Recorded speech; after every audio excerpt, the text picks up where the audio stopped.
స్కూటీలు రాలే కానీ కాంగ్రెస్ లో లూటీ చాలు అయింది. ఉత్తమ్ కుమార్ రెడ్డి ట్యాక్స్ అట, రేవంత్ రెడ్డి ట్యాక్స్ అట, భట్టి గారి ట్యాక్స్ అట, B tax, R tax, U tax, Bru tax. Bru coffee తెలుసు మనకు, ఇప్పుడు బ్రూ ట్యాక్స్ మొదలైంది కొత్తది, బ్రూ ట్యాక్స్. ఆ ట్యాక్సులు మొదలైన మూడు ఎందుకంటే ఢిల్లీకి పంపాలి కదా సంచులు, కాబట్టి 3 రకాల పన్నులు సామంతరాజులు కప్పం కట్టాలి కాబట్టి ఢిల్లీకి, అవి చాలని.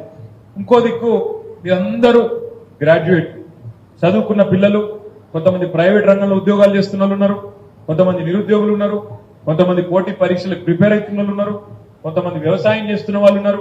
నేను మిమ్మల్ని అడుగుతా ఉన్నా, ఏం చెప్పిండు రేవంత్ రెడ్డి గారు? 2 లక్షల ఉద్యోగాలు ఇస్తా మొదటి సంవత్సరంలో అన్నాడు. నేను వచ్చిన మొదటి సంవత్సరంలో 2 లక్షల ఉద్యోగాలు ఇస్తాను.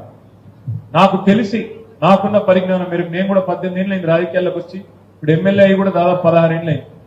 నాకు తెలిసిన పరిజ్ఞానం మేరకు ఒక ఉద్యోగం ప్రభుత్వంలో ఇవ్వాలి అంటే ముందు నోటిఫికేషన్ ఇవ్వాలి, తర్వాత రిటర్న్ టెస్ట్ పెట్టాలి, మూడవది అవసరమైతే ఇంటర్వ్యూ పెట్టాలి, పెట్టి తర్వాత ఎవరైతే సెలెక్ట్ అవుతారో వాళ్ళకి అపాయింట్మెంట్ లెటర్లు ఇవ్వాలి.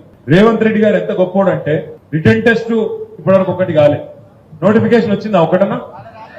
ఒక్క నోటిఫికేషన్ వచ్చిందా? రాలే. రిటర్న్ టెస్ట్ కాలే, ఇంటర్వ్యూ అంతకంటే కాలే, కానీ 30,000 ఉద్యోగాలు ఇచ్చేసినారు. అంటే పెళ్లి కాలే, సంసారం చేయలే, పిల్లలు మాత్రం పుట్టిరు. ఇదెట్లా? ఇంతకంటే పెద్ద మాయా ప్రపంచం ఏదైనా ఉంటుందా? ఇంతకంటే పెద్ద వింత ఏదైనా ఉంటుందా? అబ్ర కదబ్ర చూ మంతారు అన్నాడు రేవంత్ రెడ్డి, 30,000 ఉద్యోగాలు వచ్చేసినాయి. అంటే మనం పిచ్చోళ్ళమా? మనం విద్యావంతులం కాదా? మనకు తెలియదా? ఇదివరకు పరీక్షలు రాయలేదా?